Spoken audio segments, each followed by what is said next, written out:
ಚಿತ್ತಾಪುರದಲ್ಲಿ RSS ಪಥಸಂಚಲನ ಆದೇಶಕ್ಕೆ count down ಶುರುವಾಗಿದೆ. ಕೆಲವೇ ಕ್ಷಣಗಳಲ್ಲಿ ಹೊರಬೀಳಲಿದೆ ಪಥಸಂಚಲನದ ಭವಿಷ್ಯ. ಕಲಬುರಗಿಯ ಹೈಕೋರ್ಟ್ನಲ್ಲಿ ಅರ್ಜಿಯ ವಿಚಾರಣೆ ನಡೀತಾ ಇದೆ.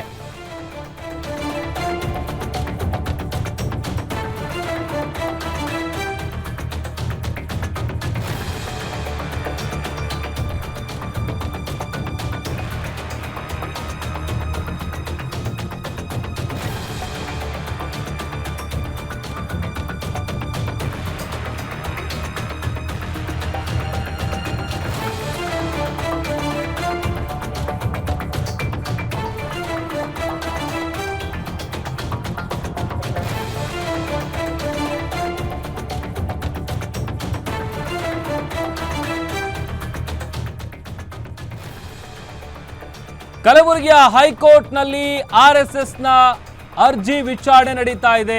ಏನಾಯ್ತು ಎಜಿ ಅವರೇ ಅಂತ ಶಶಿಕಿರಣ್ ಶೆಟ್ಟಿಗೆ ಜಡ್ಜ್ ಪ್ರಶ್ನೆ ಮಾಡಿದ್ದಾರೆ. ಪಥಸಂಚಲನದ ಬಗ್ಗೆ ಡಿಸಿ ವಸ್ತುಸ್ಥಿತಿ ವರದಿಯನ್ನ ಕೊಟ್ಟಿದ್ದಾರೆ. ಪಥಸಂಚಲನದ ಮಾರ್ಗದಲ್ಲಿ ಆಸ್ಪತ್ರೆ, ಶಾಲೆ, ಅಂಗಡಿಗಳು ಇದೆಲ್ಲವೂ ಕೂಡ ಇವೆ. ಆಮೇಲೆ ಟ್ರಾಫಿಕ್ ಜಾಮ್ ಜೊತೆಗೆ ಕಾನೂನು ಸುವ್ಯವಸ್ಥೆಗೆ ತೊಂದರೆ ಆಗತ್ತೆ. ಇದರಿಂದಾಗಿ ಸಾರ್ವಜನಿಕರಿಗೆ ಸಮಸ್ಯೆ ಎದುರಾಗತ್ತೆ. ಈಗಾಗಲೇ ಪಥಸಂಚಲನದ ಬಗ್ಗೆ ಪೋಸ್ಟ್ ಮೂಲಕ ಪ್ರಚಾರ ಕೂಡ ಮಾಡಲಾಗಿದೆ. ಹಾಗಾಗಿ ಜನ ಬಹಳ ಹೆಚ್ಚಿನ ಸಂಖ್ಯೆಯಲ್ಲಿ ಭಾಗಿಯಾಗುವಂತಹ ಸಾಧ್ಯತೆ ಇದೆ.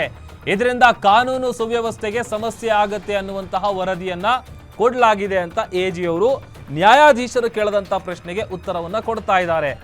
ಈಗ ಆಲ್ರೆಡಿ ಒಂದು ಕಡೆ ನವೆಂಬರ್ 2ನೇ ತಾರೀಕು ಪಥಸಂಚಲನ ಮಾಡೇ ಮಾಡ್ತೀವಿ ಅಂತೇಳಿ ಆರ್ಎಸ್ಎಸ್ ಕಡೆಯಿಂದ ಎಲ್ಲಾ ರೀತಿಯಾದಂಥ ಸಿದ್ಧತೆಗಳನ್ನ ಮಾಡಿಕೊಂಡು ಸಜ್ಜಾಗಿ ನಿಂತಿದ್ದಾರೆ.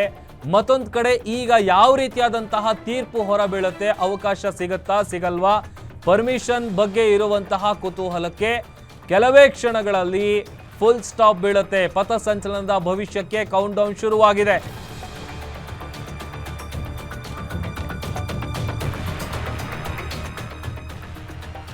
ಹಲವು ಸಂಘಟನೆಗಳು ಅನುಮತಿಯನ್ನ ಕೋರಿವೆ. ಇದರಿಂದ ಸಮಸ್ಯೆ ಆಗಿದೆ ಅಂತ ಎಜಿ ಶಶಿಕಿರಣ್ ಶೆಟ್ಟಿ ಅವರು ಹೇಳಿದ್ದಾರೆ. ಯಾವಾಗ ಅನುಮತಿ ಮಾಡಿಕೊಡ್ತೀರಿ ಅಂತ ಜಡ್ಜ್ ಪ್ರಶ್ನೆ ಮಾಡಿದ್ದಾರೆ ಅಗೇನ್. ಹಾಗಾದ್ರೆ ಯಾಕಂತಂದ್ರೆ ಈಗ ಒಂದ್ ಕಡೆ ಆರ್ಎಸ್ಎಸ್ ಏನ್ ಪರ್ಮಿಷನ್ ಕೇಳಿದೆ, ಮತ್ತೊಂದ್ ಕಡೆ ಈಗ ಬೇರೆ ಬೇರೆ ಸಂಘಟನೆಗಳು ಕೂಡ ನಮಗೂ ಪರ್ಮಿಷನ್ ಕೊಡಿ ಅಂತೇಳಿ ಅವರು ಕೂಡ ಅರ್ಜಿಗಳನ್ನ ಹಾಕ್ತಾ ಇದ್ದಾರೆ. ಹಾಗಾಗಿ ಯಾವಾಗ ಅನುಮತಿ ಮಾಡಿಕೊಡ್ತೀರಿ ಅಂತ ಜಡ್ಜ್ ಪ್ರಶ್ನೆ ಮಾಡಿದ್ದಾರೆ. 10 ದಿನ ಅಥವಾ 2 ವಾರದ ನಂತರ ಅರ್ಜಿ ವಿಚಾರಣೆ ನಡೆಸಿ ಅನ್ನುವಂತ ಮನವಿಯನ್ನ ಮಾಡಿದ್ದಾರೆ. ಸಮಸ್ಯೆಯನ್ನ ಪರಿಹರಿಸಲಾಗುವುದು. ಎಲ್ರಿಗೂ ಕೂಡ ಸರ್ಕಾರ ಅನುಕೂಲ ಮಾಡಿಕೊಡ್ಬೇಕು, ಎಲ್ರಿಗೂ ಗೆಲುವು ದಕ್ಕುವಂತಾಗಬೇಕು ಅಂತ ಜಡ್ಜ್ ಸೂಚನೆಯನ್ನ ಕೊಟ್ಟಿದ್ದಾರೆ. ಪಥಸಂಚಲನದ ದಿನ ಮುಂದೂಡಲಾಗೋದು, ನಾವು ವಾದಿಸ್ತೀವಿ.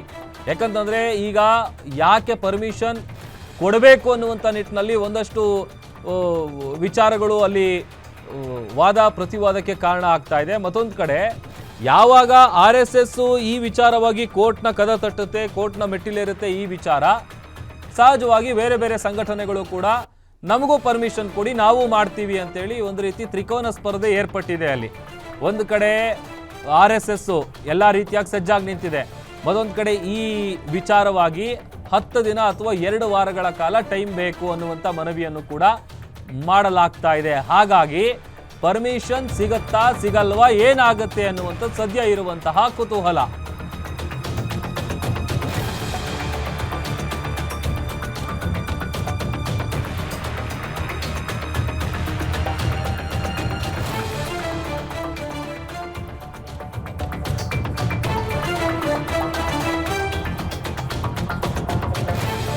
ಅರ್ಜಿ ವಿಚಾರಣೆಯನ್ನ ಅಕ್ಟೋಬರ್ 30ಕ್ಕೆ ಮುಂದೂಡಿಕೆ ಮಾಡಲಾಗಿದೆ. ಅರ್ಜಿ ವಿಚಾರಣೆಯನ್ನ ಅಕ್ಟೋಬರ್ 30ಕ್ಕೆ ಮುಂದೂಡಿಕೆ ಮಾಡಲಾಗಿದೆ. ಈಗ ಜಡ್ಜ್ ಕೇಳಿದಂತಹ ಪ್ರಶ್ನೆಗಳಿಗೆ ಅಲ್ಲಿ ಮನವಿಯನ್ನ ಮಾಡಿಕೊಳ್ಳುವಂತ ಕೆಲಸ ಆಗಿದೆ. ಈಗ ಪರ್ಮಿಷನ್ ಕೊಡೋದ್ರಿಂದ ಏನೇನು ತೊಂದರೆ ಆಗಬಹುದು ಅನ್ನುವಂಥದ್ದನ್ನು ಕೂಡ ನ್ಯಾಯಾಧೀಶರಿಗೆ ವಿವರಿಸಿದ್ದಾರೆ. ಮತ್ತೊಂದು ಕಡೆ ಟೈಮ್ ಬೇಕು ಅನ್ನುವಂಥದ್ದು ಕೂಡ ಮನವಿ ಮಾಡ್ಕೊಂಡಿದ್ದಾರೆ. ಒಂದು 10 ದಿನ ಅಥವಾ 2 ವಾರ ಟೈಮ್ ಕೊಡಿ ಅಂತ. ಒಂದು ಕಡೆ ನೀವು ಪರ್ಮಿಷನ್ ಕೊಟ್ಟರೆ ಶಾಲೆಗಳಿದೆ, ಅಂಗಡಿಗಳಿದೆ, ಹಾಸ್ಪಿಟಲ್ಗಳಿದೆ, ಸಂಚಾರ ದಟ್ಟಣೆ ಉಂಟಾಗತ್ತೆ. ಇದೆಲ್ಲವನ್ನು ಕೂಡ ಗಮನದಲ್ಲಿಟ್ಕೊಂಡು ನಮಗೊಂದು ಸ್ವಲ್ಪ ಟೈಮ್ ಬೇಕು, 10ರಿಂದ 2 ವಾರ ಟೈಮ್ ಕೊಡಿ ಅಂತ. ಈಗ ಅರ್ಜಿ ವಿಚಾರಣೆಯನ್ನ ಅಕ್ಟೋಬರ್ 30ಕ್ಕೆ ಮುಂದೂಡಿಕೆ ಮಾಡಲಾಗಿದೆ.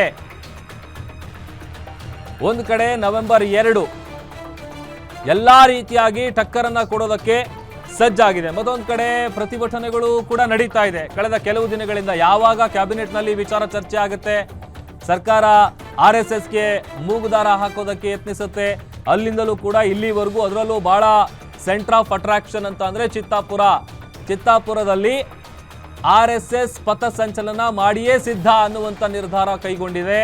ಮತ್ತೊಂದು ಕಡೆ ಈ ವಿಚಾರ ಕೋರ್ಟ್ನ ಮೆಟ್ಟಿಲೇರಿದೆ. ಅಲ್ಲಿ ಈಗ ಅರ್ಜಿ ವಿಚಾರಣೆಯನ್ನ ಅಕ್ಟೋಬರ್ 30ಕ್ಕೆ ಕಲಬುರಗಿಯ ಹೈಕೋರ್ಟ್ ಮುಂದೂಡಿದೆ. ಅದಕ್ಕೂ ಮುಂಚೆ ಯಾವ ರೀತಿಯಾಗಿ ವಾದ ಪ್ರತಿವಾದಗಳು ನಡೀತು, ಅಲ್ಲಿ ಏನೆಲ್ಲ ನಡೀತು, ಏನ್ ಸೂಚನೆಗಳನ್ನ ಕೊಟ್ರು ಜಡ್ಜು, ಅದೆಲ್ಲ ಕೂಡ ನಾವು ಗಮನಿಸ್ತಾ ಇದ್ದೀವಿ.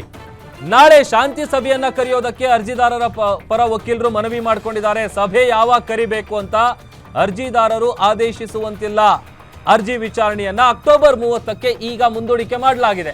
ಅಕ್ಟೋಬರ್ 28ಕ್ಕೆ ಶಾಂತಿ ಸಭೆ ನಡೆಸುವಂತೆ ನ್ಯಾಯಾಧೀಶರು ಸೂಚನೆ ಕೊಟ್ಟಿದ್ದಾರೆ. ನಾಳೆ ಶಾಂತಿ ಸಭೆ ಕರೆಯಲು ಮನವಿಯನ್ನ ಕೂಡ ಅರ್ಜಿದಾರರ ಪರ ವಕೀಲರು ಮಾಡಿದ್ದಾರೆ. ಆದ್ರೆ ಸಭೆ ಯಾವಾಗ ಕರಿಬೇಕು ಅನ್ನುವಂಥದ್ದನ್ನ ನೀವು ಹೇಳೋವಾಗಿಲ್ಲ ಅಂತ AG ಅವರು ಇಲ್ಲಿ ಮಧ್ಯಪ್ರವೇಶಿಸಿ ಮಾತನಾಡಿದ್ದಾರೆ. ಈಗ ಚಿತ್ತಾಪುರದಲ್ಲಿನ ಪರಿಸ್ಥಿತಿಯನ್ನ ಪರಿಗಣಿಸಿ ನಿರ್ಧಾರವನ್ನ ಕೈಗೊಳ್ಳಬೇಕು. ಸಭೆಯ ನಿರ್ಧಾರವನ್ನ ಅಕ್ಟೋಬರ್ 30ರಂದು ತಿಳಿಸೋದಕ್ಕೆ ಹೈಕೋರ್ಟ್ ಸೂಚನೆಯನ್ನ ಕೊಟ್ಟು ಅರ್ಜಿ ವಿಚಾರಣೆಯನ್ನ ಅಕ್ಟೋಬರ್ 30ಕ್ಕೆ ಮುಂದೂಡಿದೆ. ಒಂದು ಶಾಂತಿ ಸಭೆಯನ್ನ ನಡೆಸಬೇಕು, ಈ ಸೂಚನೆಯನ್ನ ಜಡ್ಜ್ ಕೊಟ್ಟಿದ್ದಾರೆ. ಇಲ್ಲ ನಾಳೆನೆ ಮಾಡೋಣ ಅಂತೇಳಿ ಅರ್ಜಿದಾರರ ಪರ ವಕೀಲರು ಮನವಿ ಮಾಡ್ಕೊಂಡಿದ್ದಾರೆ. ಆದ್ರೆ ಸಭೆ ಯಾವಾಗ ಮಾಡಬೇಕು, ಯಾವಾಗ ಕರಿಬೇಕು ಅಂತ ಅರ್ಜಿದಾರರು ಹೇಳುವಂತಿಲ್ಲ. ಸಂಘಟನೆಗಳೊಂದಿಗೆ ಅಕ್ಟೋಬರ್ 28ರಂದು ಶಾಂತಿ ಸಭೆಯನ್ನ ನಡೆಸಬೇಕು. ಆಗ ಯಾವ ಸಮಯಕ್ಕೆ ಯಾರ್ಯಾರಿಗೆ ಅನುಮತಿಯನ್ನ ಕೊಡಬೇಕು, ಯಾವುದೇ ರೀತಿಯಾದಂತಹ ಸಮಸ್ಯೆಗಳು ಆಗದೇ ಇರುವಂತ ನಿಟ್ಟಿನಲ್ಲಿ ಪರ್ಮಿಷನ್ ಕೊಡುವಂತ ವಿಚಾರವಾಗಿ ಶಾಂತಿ ಸಭೆ ಮೊದಲಿಗೆ ನಡೆಯುತ್ತೆ.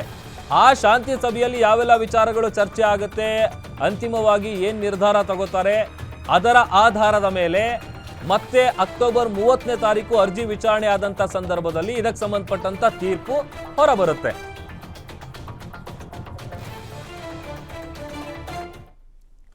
ಈ ಬಗ್ಗೆ ಮತ್ತಷ್ಟು ಡೀಟೇಲ್ಸ್ ಅನ್ನ ಕೊಡ್ತಾರೆ ನಮ್ಮ crime bureau head SK Manjunath ದೂರವಾಣಿ ಸಂಪರ್ಕದಲ್ಲಿ ಜಾಯ್ನ್ ಆಗಿದ್ದಾರೆ. ಮಂಜುನಾಥ್, ಅರ್ಜಿ ವಿಚಾರಣೆಯನ್ನ ಈಗ ಕೋರ್ಟ್ 30ಕ್ಕೆ ಮುಂದೂಡಿಕೆ ಮಾಡಿದೆ. ಅದರ ಜೊತೆಗೆ ಶಾಂತಿ ಸಭೆಯನ್ನ ನಡೆಸೋದಕ್ಕೆ ಕೂಡ ಸೂಚನೆ ಕೊಟ್ಟಿದೆ.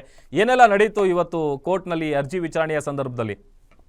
ಪ್ರಭು, ಚಿತ್ತಾಪುರದಲ್ಲಿ RSS ಪಥಸಂಚಲನಕ್ಕೆ ಸಂಬಂಧಪಟ್ಟಂತೆ ಎದುರಾಗಿದ್ದಂತ ವಿವಾದಕ್ಕೆ ಸಂಬಂಧಪಟ್ಟಂತೆ ಇವತ್ತು ಹೈಕೋರ್ಟ್ನ ಕಲಬುರಗಿ ಪೀಠದಲ್ಲಿ ವಿಚಾರಣೆ ನಡೀತು. ಇಲ್ಲಿ ಮೊನ್ನೆ ನಡೆದಂತ ವಿಚಾರಣೆಯಲ್ಲಿ ಜಿಲ್ಲಾಧಿಕಾರಿಗಳಿಗೆ ಮತ್ತೆ ಪೊಲೀಸ್ ವರಿಷ್ಠಾಧಿಕಾರಿಗಳಿಗೆ ಒಂದು ಸೂಚನೆಯನ್ನ ಸಹ ಕೊಟ್ಟಿತ್ತು.